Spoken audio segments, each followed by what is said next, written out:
नमस्कार और स्वागत है हमारी आज की चर्चा में। आज हम हाइड्रोलिक सिस्टम की दुनिया में उतर रहे हैं और खास तौर पर बात करेंगे फ्लो कंट्रोल वाल्व्स की। हमारे पास जो जानकारी है वो एक YouTube व्याख्यान से ली गई है। उसमें एनिमेशन के जरिए मतलब काफी अच्छे से समझाया गया है कि वाल्व कैसे काम करते हैं। तो आज का हमारा मकसद है ये समझना कि ये वाल्व असल में करते क्या हैं, कितने तरह के होते हैं और हाइड्रोलिक सिस्टम में इनका रोल क्या है। मतलब खासकर ये कैसे तय करते हैं कि कोई सिलेंडर मान लीजिए कितनी तेजी से चलेगा या हाइड्रोलिक मोटर कितनी रफ्तार से घूमेगी। चलिए शुरू करते हैं। तेल मतलब हाइड्रोलिक द्रव की मात्रा, उसकी बहाव की दर को कंट्रोल करना। हाँ, वॉल्यूम फ्लो रेट। और इसका सीधा असर पड़ता है एक्चुएटर की स्पीड पर। एक्चुएटर यानी वो हिस्सा जो असल में काम कर रहा है, जैसे कि एक हाइड्रोलिक सिलेंडर का आगे पीछे होना या मोटर का घूमना। तो संक्षेप में कहें तो ये वाल्व सिस्टम की रफ्तार को कंट्रोल करते हैं। अच्छा, तो ये एक तरह से स्पीड कंट्रोलर हो गए। तो सबसे आसान तरीका क्या है स्पीड कम करने का? मुझे लगता है स्रोत में थ्रॉटल और ओरिफिस का जिक्र था। ये बस रास्ते को संकरा कर लेते हैं, है ना? हाँ बिल्कुल, ये सबसे सीधे तरीके हैं। थ्रॉटल या ओरिफिस हाइड्रोलिक तेल के रास्ते में एक किस्म की रुकावट या संकरापन पैदा करते हैं। जैसे पाइप को थोड़ा सा दबा दें तो पानी का बहाव कम हो जाता है ना, वैसे ही ये वाल्व तेल के फ्लो को कम करते हैं। और जब तेल कम जाएगा तो सीधी सी बात है, सिलेंडर या मोटर धीरे चलेंगे। ये तो काफी आसान लग रहा है, बस बहाव कम किया, स्पीड कम हो गई। लेकिन अगर सिलेंडर तो वापस भी लाना है, क्या वापसी में भी ये रुकावट दिक्कत नहीं देगी? वो भी तो धीमा हो जाएगा। हाँ, ये एक अच्छा पॉइंट है। इसीलिए अक्सर इन वॉल्व्स के बॉडी में मतलब हाउसिंग में एक चेक वॉल्व भी लगा होता है। ये चेक वॉल्व एक तरह का वन वे दरवाजा समझ लीजिए। जब तेल एक्चुएटर की तरफ जा रहा है तब तो फ्लो कंट्रोल वॉल्व अपना काम कर रहा है, स्पीड कम कर रहा है। लेकिन जब प्रवाह की दिशा उलटती है, जैसे सिलेंडर को वापस लाते समय, तो ये चेक वॉल्व खुल जाता है और तेल को फ्लो कंट्रोल वॉल्व वाले संकरे रास्ते से जाने के बजाय एक खुले रास्ते से मतलब बाईपास से वापस जाने देता है। अच्छा, इससे वापसी की स्पीड धीमी नहीं पड़ती। समझ गया, यानी वापसी के लिए एक तरह का फ्री पास। अच्छा, एक और सवाल मेरे दिमाग में आ रहा है। हाइड्रोलिक सिस्टम में पंप तो लगातार तेल भेजता रहता है ना? खासकर जैसे गियर पंप होते हैं वो तो फिक्स्ड अमाउंट में तेल फेंकते रहते हैं। तो अगर हम ये फ्लो कंट्रोल वॉल्व मान लीजिए पूरा बंद कर दें तो उस तेल का क्या होगा? पंप तो रुकेगा नहीं। बिल्कुल सही सवाल है। पंप अपना काम करता रहेगा, वो तो तेल भेजता ही रहेगा। जब आप फ्लो कंट्रोल वॉल्व को बंद करते हैं तो आप तेल के आगे एक दीवार से खड़ी कर देते हैं। अब तेल आगे जा नहीं सकता, तो जाहिर है उस बंद वॉल्व के पीछे प्रेशर मतलब दबाव बढ़ना शुरू हो जाएगा। अब हर हाइड्रोलिक पावर पैक में एक सेफ्टी डिवाइस होता है जिसे प्रेशर रिलीफ वॉल्व कहते हैं। इसका काम ही यही है कि जब सिस्टम में दबाव एक तय लिमिट से ज्यादा बढ़ जाए तो ये खुल जाता है और जो एक्स्ट्रा तेल है उसे वापस टैंक में भेज देता है ताकि सिस्टम फटने से बच जाए। अच्छा, तो जब फ्लो कंट्रोल वाल्व बंद होता है, प्रेशर बढ़ता है और ये प्रेशर रिलीफ वाल्व खुल जाता है। पंप से आने वाला सारा का सारा तेल फिर उसी रिलीफ वाल्व के रास्ते टैंक में वापस चला जाता है। यानी पंप का तेल रुकता नहीं, बस उसका रास्ता बदल जाता है। सिस्टम सेफ रहता है। हाँ बिल्कुल, सिस्टम सुरक्षित रहता है। ठीक है, तो रास्ता ब्लॉक करने पर तेल कहीं और मुड़ जाता है, सिस्टम पर ज्यादा लोड नहीं पड़ता। अब इन सरल वाल्व्स पर वापस आते हैं। थ्रॉटल और ओरिफिस, स्रोत में इनके बीच के किसी संबंध की बात थी, शायद प्रेशर ड्रॉप और वॉल्यूम फ्लो के बीच। हाँ देखिए, जब तेल किसी भी संकरे रास्ते से मतलब थ्रॉटल या ओरिफिस से गुजरता है तो उसके प्रेशर में कुछ कमी आती है। इसे प्रेशर ड्रॉप कहते हैं। एक्सपेरिमेंट्स दिखाते हैं कि इस प्रेशर ड्रॉप और तेल के बहाव की मात्रा मतलब कितना तेल प्रति सेकंड गुजर रहा है उसके बीच एक रिश्ता तो है। एक फिक्स्ड प्रेशर ड्रॉप पर आपको एक फिक्स्ड बहाव मिलेगा, लेकिन यहाँ एक पेंच है। ये रिश्ता हमेशा सीधा सपाट मतलब लीनियर नहीं होता, खासकर अगर फ्लो बहुत तेज हो और तेल में टर्बुलेंस मतलब भंवर बनने लगे। और सबसे बड़ी बात यह है, अगर सिस्टम में कुछ बदलता है, मान लीजिए सिलेंडर पर लोड बढ़ गया या पंप से आने वाले तेल की मात्रा थोड़ी बदल गई, तो वाल्व के आर पार प्रेशर ड्रॉप भी बदल जाएगा और प्रेशर ड्रॉप बदला तो बहाव की मात्रा भी बदल जाएगी। ओह, तो मतलब अगर मशीन पर लोड कम ज्यादा हो रहा है तो इन साधारण वॉल्व से एक्चुएटर की स्पीड भी कम ज्यादा होती रहेगी। मतलब एकदम कांस्टेंट नहीं रहेगी। बिल्कुल, यही इन सिंपल वाल्वों की मुख्य लिमिटेशन है। लोड बदलने से प्रेशर ड्रॉप बदलता है और प्रेशर ड्रॉप बदलने से फ्लो रेट यानी स्पीड बदल जाती है। जैसे ड्रिलिंग मशीन का उदाहरण लें, अगर ड्रिल नरम लकड़ी से एकदम से किसी सख्त मेटल में जाती है तो लोड बढ़ेगा। अगर साधारण फ्लो कंट्रोल वाल्व लगा है तो ड्रिल की घूमने की रफ्तार कम हो जाएगी।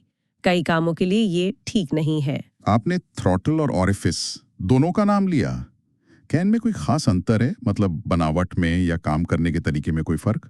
हाँ, बनावट में मुख्य अंतर है। ऑरिफिस असल में एक पतली सी प्लेट होती है जिसमें एक छेद होता है। इसकी लंबाई छेद के डायमीटर की तुलना में बहुत कम होती है। थ्रॉटल में ये रास्ता थोड़ा लंबा हो सकता है, मतलब लेंथ डायमीटर रेशियो ज्यादा होता है। इस बनावट के फर्क से उनके काम करने के तरीके में भी थोड़ा अंतर आ जाता है। अच्छा, जैसे कि? स्रोत के ग्राफ दिखाते हैं कि एक आइडियल थ्रॉटल में अगर फ्लो लैमिना यानी शांत रहे तो फ्लो रेट प्रेशर ड्रॉप के साथ लगभग सीधा बढ़ता है।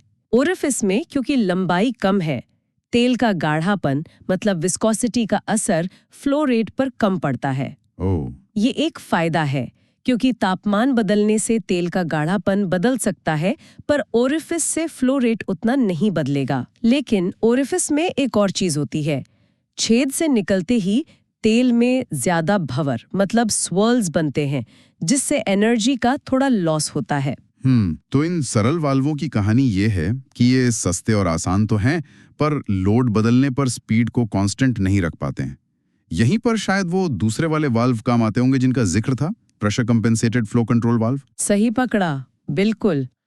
अगर जरूरत ऐसी है कि लोड चाहे कितना भी बदलता रहे, सिलेंडर या मोटर की स्पीड एक जैसी बनी रहनी चाहिए, तो फिर pressure compensated flow control valve का इस्तेमाल होता है। ये वाल्व लोड के बदलने से जो प्रेशर में उतार चढ़ाव होता है ना, उसको कॉम्पेंसेट कर देते हैं, मतलब एक तरह से बेअसर कर देते हैं। ये दिलचस्प है। ये जादू कैसे होता है? इनके अंदर ऐसा क्या खास है जो प्रेशर के बदलाव को न्यूट्रलाइज कर देता है? इसके अंदर जो मेन एडजस्टेबल थ्रॉटल है जिससे हम स्पीड सेट करते हैं, उसके अलावा एक और स्मार्ट कंपोनेंट होता है, एक स्प्रिंग लोडेड कॉम्पेंसेटर स्पूल। इसे आप एक तरह का ऑटोमेटिक रेगुलेटर समझ सकते हैं। Automatic regulator? हाँ, ये स्पूल वाल्व के अंदर आने वाला प्रेशर P1 और वाल्व से बाहर जाने वाला प्रेशर P2 जो लोड पर निर्भर करता है, दोनों को सेंस करता है।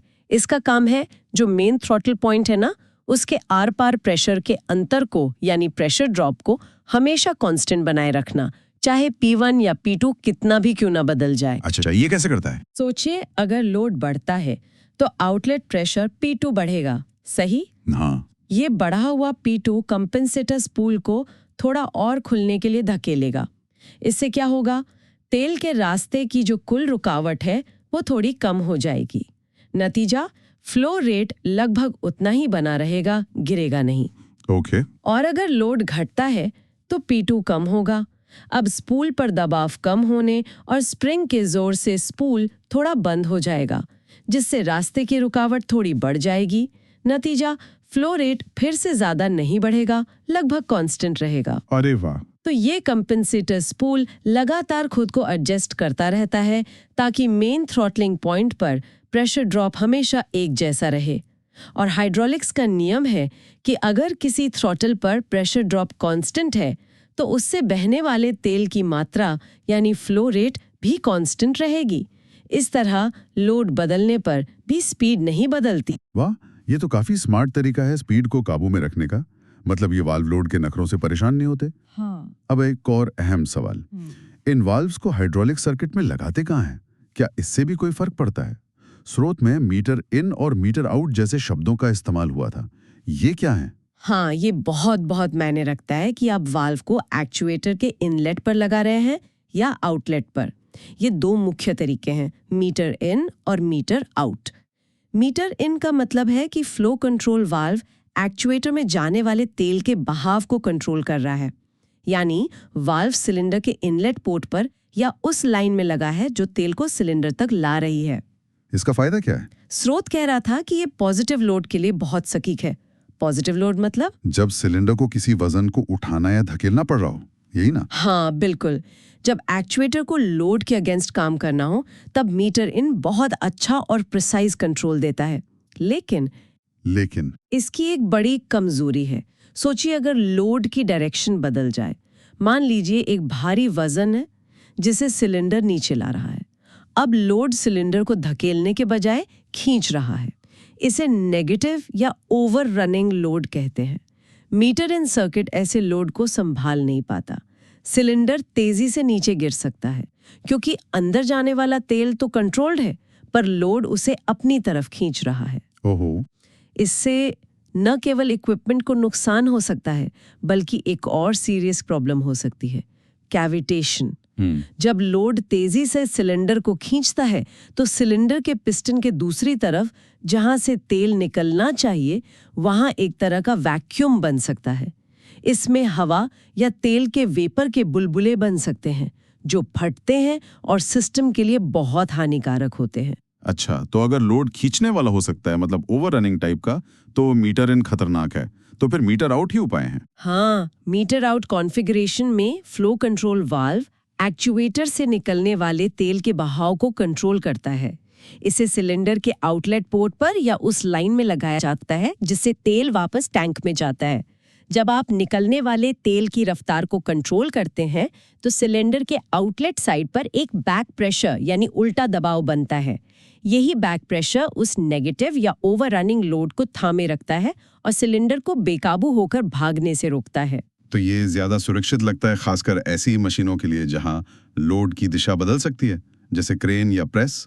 ये ओवररनिंग लोड को भी संभाल लेता है। हाँ, ये नेगेटिव लोड को संभालने में बहुत इफेक्टिव है। लेकिन रुकिए, क्या हुआ? यहाँ एक ऐसा छिपा हुआ खतरा है जिसके बारे में जानना बहुत बहुत जरूरी है और स्रोत इस पर काफी जोर देता है। अगर मीटर आउट सर्किट में लगे फ्लो कंट्रोल वाल्व को जरूरत से ज्यादा बंद कर दिया जाए, मतलब बहुत ज्यादा कस दिया जाए, तो सिलेंडर के आउटलेट पोर्ट पर बनने वाला बैक प्रेशर खतरनाक हद तक बढ़ सकता है। इतना ज्यादा कि वो हाइड्रोलिक पावर पैक से आने वाले मेन सिस्टम प्रेशर से भी कई गुना ज्यादा हो सकता है। तो क्या सिस्टम प्रेशर से भी ज्यादा? ये कैसे मुमकिन है? तेल तो अंदर सिस्टम से ही आ रहा है। यहीं पर सिलेंडर एक प्रेशर इंटेंसिफायर यानी दबाव बढ़ाने वाले यंत्र की तरह काम करने लगता है। सोचिए, तेल जिस तरफ से सिलेंडर में घुसता है, इनलेट, वहां वो पिस्टन के पूरे एरिया पर दबाव डालता है। लेकिन जिस तरफ से तेल निकलता है, आउटलेट, वहां पिस्टन रॉड भी होती है। तो तेल सिर्फ रॉड के आसपास की रिंग जैसी जगह, जिसे एन्युलर एरिया कहते हैं, उसी पर दबाव डाल सकता है। ये रिंग एरिया पिस्टन के पूरे एरिया से काफी छोटा होता है ना? हाँ, होता है। अब संतुलन के लिए पिस्टन पर दोनों तरफ से लगने वाला कुल force equals to pressure into area लगभग बराबर होना चाहिए। क्योंकि आउटलेट साइड का एरिया, रिंग एरिया, बहुत कम है, तो उसी फोर्स को बनाने के लिए आउटलेट साइड पर प्रेशर को बहुत बहुत ज्यादा होना पड़ेगा। मैथमेटिकली कहें तो outlet pressure equals to inlet pressure into piston area upon ring area. अगर मान लीजिए रिंग एरिया पिस्टन एरिया का 10वां हिस्सा है, तो outlet pressure theoretically inlet pressure का 10 गुना तक पहुंच सकता है। 10 गुना? हाँ, और अगर फ्लो कंट्रोल वाल्व लगभग बंद है तो ये बेतहाशा बढ़ा हुआ दबाव कहीं जा नहीं पाता है। स्रोत साफ चेतावनी देता है कि ये एक बहुत बड़ा रिस्क है और गंभीर दुर्घटनाओं का कारण बन सकता है, खासकर भारी लोड वाली मशीनों में। अनजाने में वाल्व को ज्यादा कस देने के भयानक नतीजे हो सकते हैं। मीटर आउट सुरक्षित लगा था, पर यह छिपा हुआ दानव तो डराने वाला है। तो क्या इसका कोई हल है? क्या कोई ऐसा तरीका है कि मीटर आउट का फायदा भी मिले और ये प्रेशर बढ़ने वाला खतरा भी ना हो? स्रोत में शायद एक और सर्किट का जिक्र था। हाँ, बिल्कुल। इस प्रॉब्लम से निपटने के लिए एक तरीका इस्तेमाल किया जाता है। इसमें मीटर आउट कॉन्फ़िगरेशन में सिलेंडर के आउटलेट और फ्लो कंट्रोल वाल्व के बीच या उसके पैरेलल डिजाइन के हिसाब से एक अलग से प्रेशर रिलीफ वाल्व लगा दिया जाता है, एक्सटर्नल प्रेशर रिलीफ वाल्व। अच्छा, एक और रिलीफ वाल्व। हाँ, इस बाहरी रिलीफ वाल्व का काम होता है आउटलेट लाइन में मैक्सिमम प्रेशर की एक सेफ लिमिट तय करना। अगर किसी भी वजह से, चाहे फ्लो कंट्रोल वाल्व को ज्यादा बंद करने से या किसी और कारण से आउटलेट प्रेशर उस तय सीमा से ऊपर जाने लगता है, तो ये बाहरी रिलीफ वाल्व खुल जाएगा और जो एक्स्ट्रा तेल है उसे सीधे टैंक में भेज देगा। इससे दबाव कभी भी खतरनाक लेवल तक नहीं बढ़ पाएगा। ओके, इस तरह से सिलेंडर हाइड्रोलिक रूप से क्लैंप हो जाता है, यानी नेगेटिव लोड के साथ भी पूरी तरह सुरक्षित और कंट्रोल में रहता है। आप इस बाहरी रिलीफ वाल्व की सेटिंग से ये भी तय कर सकते हैं कि सिलेंडर की रिंग वाली सतह पर मैक्सिमम कितना उल्टा दबाव यानी काउंटर फोर्स बना रहे, जो कुछ खास कामों में मददगार हो सकता है। और इस सर्किट में शायद कुछ चेक वाल्व्स भी लगते थे, आपने बताया था पहले। हाँ, आमतौर पर 2 चेक वाल्व्स और लगाए जाते हैं, एक फ्लो कंट्रोल वाल्व को बाईपास करने के लिए और दूसरा इस बाहरी प्रेशर रिलीफ वाल्व को बाईपास करने के लिए। इनका काम होता है कि जब सिलेंडर वापस अपनी जगह पर आए, मतलब जब फ्लो की डायरेक्शन उल्टे, तो तेल बिना किसी एक्स्ट्रा रुकावट के आसानी से बह सके। समझ गया। लेकिन इस एक्स्ट्रा सेफ्टी और कंट्रोल की कोई कीमत भी तो होगी, मतलब कुछ नुकसान? जिससे थोड़ी एनर्जी वेस्ट होती है, सिस्टम थोड़ा कम एफिशिएंट हो जाता है। दूसरा, जाहिर है, एक एक्स्ट्रा कंपोनेंट लगाने का खर्चा भी बढ़ जाता है, तो डिजाइन करने वाले को हमेशा सेफ्टी, परफॉर्मेंस और कॉस्ट के बीच एक बैलेंस बनाना पड़ता है। तो कुल मिलाकर आज हमने हाइड्रोलिक फ्लो कंट्रोल वॉल्व्स की काफी गहराई से पड़ताल की।